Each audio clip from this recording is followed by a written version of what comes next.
Dirinya berada di tengah laut. Gepetto sudah tua dan tidak tahu cara berenang, jadi dia mulai tenggelam jauh ke dalam laut. Tepat saat itu, ikan raksasa yang telah menelan Pinocchio juga menelan Gepetto. Gepetto meluncur ke dalam kerongkongan ikan itu dan menuju ke perut ikan. Dan Gepetto mendengar suara anak kecil menangis.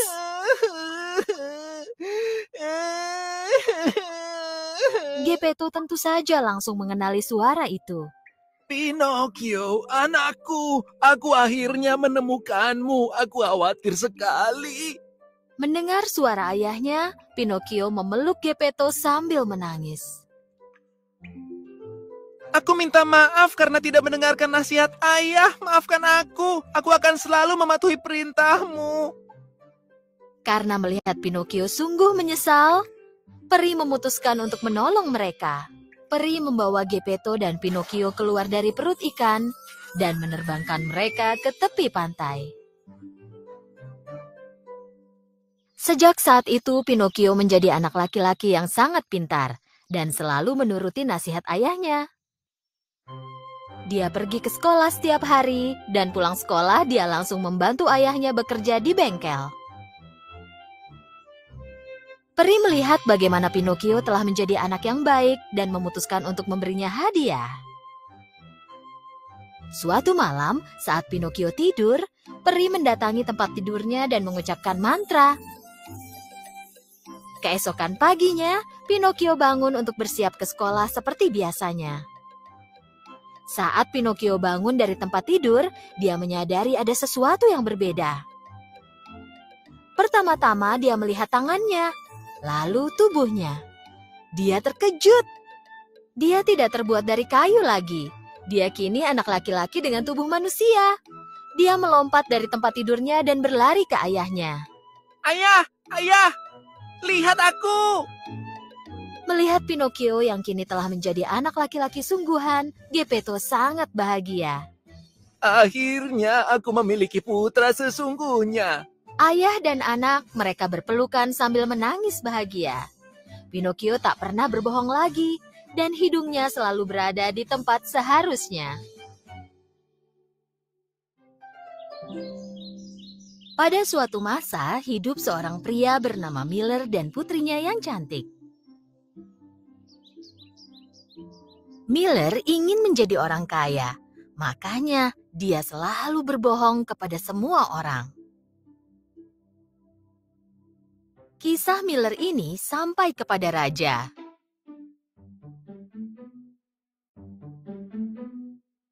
Yang memanggil Miller ke istana. Raja ingin memberi Miller pelajaran, tapi Miller tak segan berbohong kepada raja.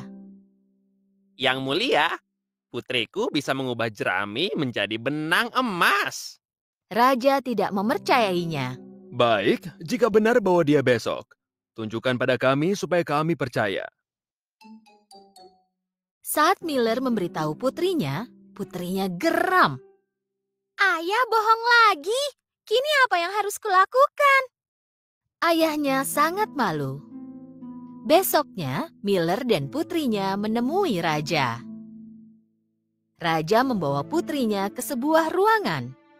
Di sana ada alat pemintal dan sekeranjang penuh jerami. Saat fajar, aku ingin kau mengubah semua jerami ini menjadi emas. Jika tidak, hukuman berat menantimu. Raja mengurung Miller di bawah tanah, sedangkan putrinya diawasi 2 penjaga. Gadis itu melihat jerami dan alat pemintal dan mulai menangis. Oh, ayah. Tiba-tiba muncul cahaya. Saat cahaya itu hilang, tampak kurcaci kecil jelek. Gadis itu sangat kebingungan. Dan kenapa kau menangis? Raja ingin aku mengubah jerami menjadi emas, tapi aku tak bisa. Aku bisa melakukannya, tapi apa balasannya?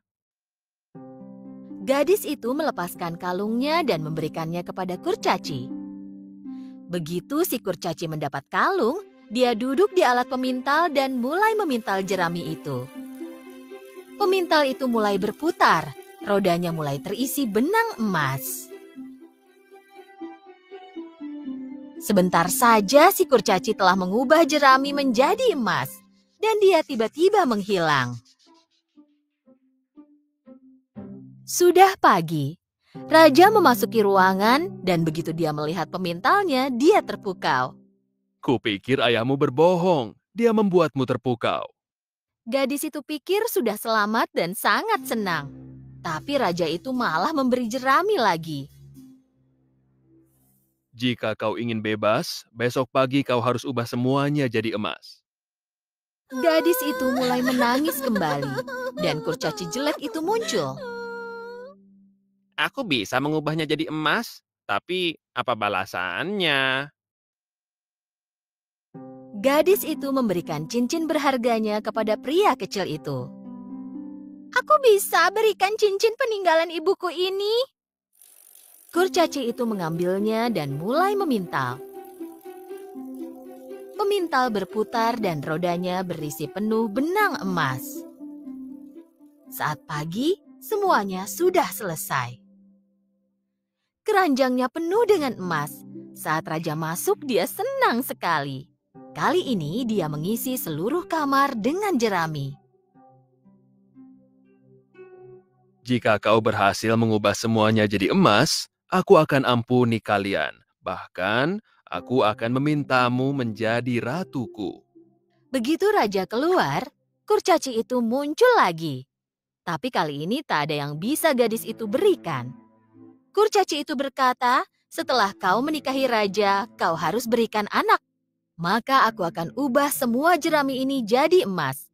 Gadis tak berdaya itu menyetujuinya. Sang kurcaci mulai bekerja lebih cepat. Pemintal mulai berputar dan rodanya mulai dipenuhi emas. Hari sudah pagi dan raja pun masuk.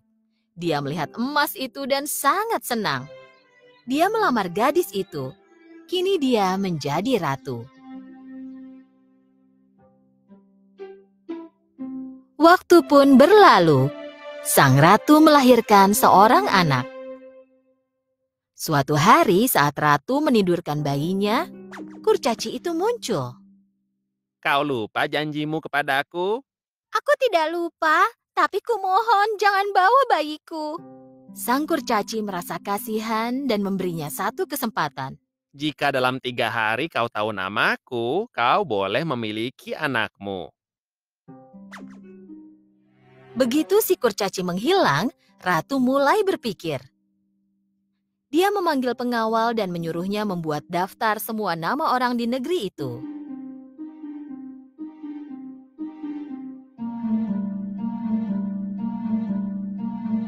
Pengawal itu membuat daftar nama itu di kertas, dan keesokan paginya ratu mendapatkan daftar itu.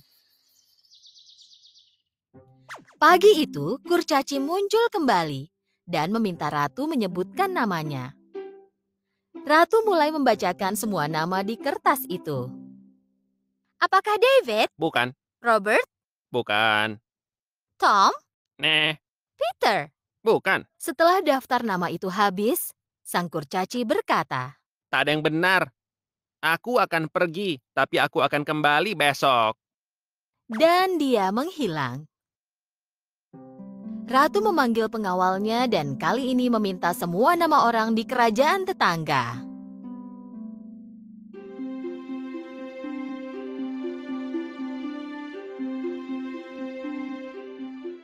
Sebelum pagi, pengawal menulis semuanya di kertas dan memberikannya kepada ratu. Saat matahari terbit, kurcaci itu muncul kembali. Jadi, kau sudah tahu namaku? Baltazar, Bukan, Hans, bukan. Mustafa, Ahem. Gustav. Mau sebanyak apapun nama yang dia sebut, tak ada yang benar. Besok hari terakhir, aku akan kembali. Tapi, itu kesempatan terakhir. Si kurcaci menghilang lagi.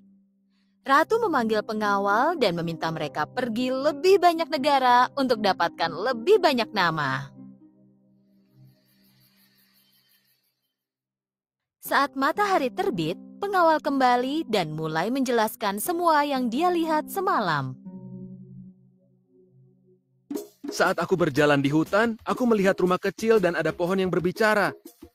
Dan ada kurcaci melompati api bernyanyi. Bayi itu akan jadi milikku. Dia akan jadi matahariku. Aku telah menantikannya. Namaku adalah Rumpelstiltskin. Ratu sangat bahagia mendengarnya. Dan paginya, kurcaci itu muncul kembali. Dia menanyakan jawaban ratu.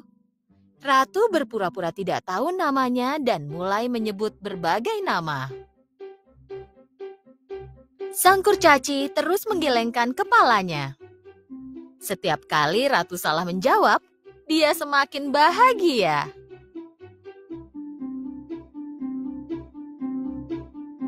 Pada akhirnya, ratu menyebutkan namanya. Apa namamu, Rumpelstiltskin? Tapi, bagaimana bisa dia tahu? Pasti penyihir memberitahumu. Ya, penyihir.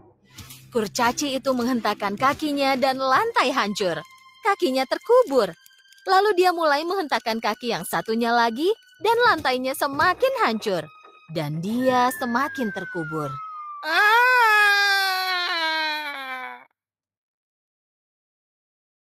Akhirnya ratu menyingkirkan kurcaci tamak itu. Lalu raja muncul dan ratu menjelaskan segalanya. Sang raja melihat ratu menyesal dan dia mengampuninya. Untuk ayahnya, raja telah memikirkan hukuman yang tepat. Lalu mengusirnya keluar dari kerajaan.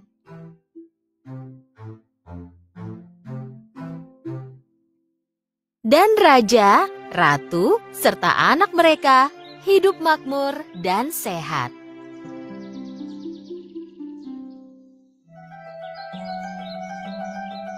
Pada zaman dahulu,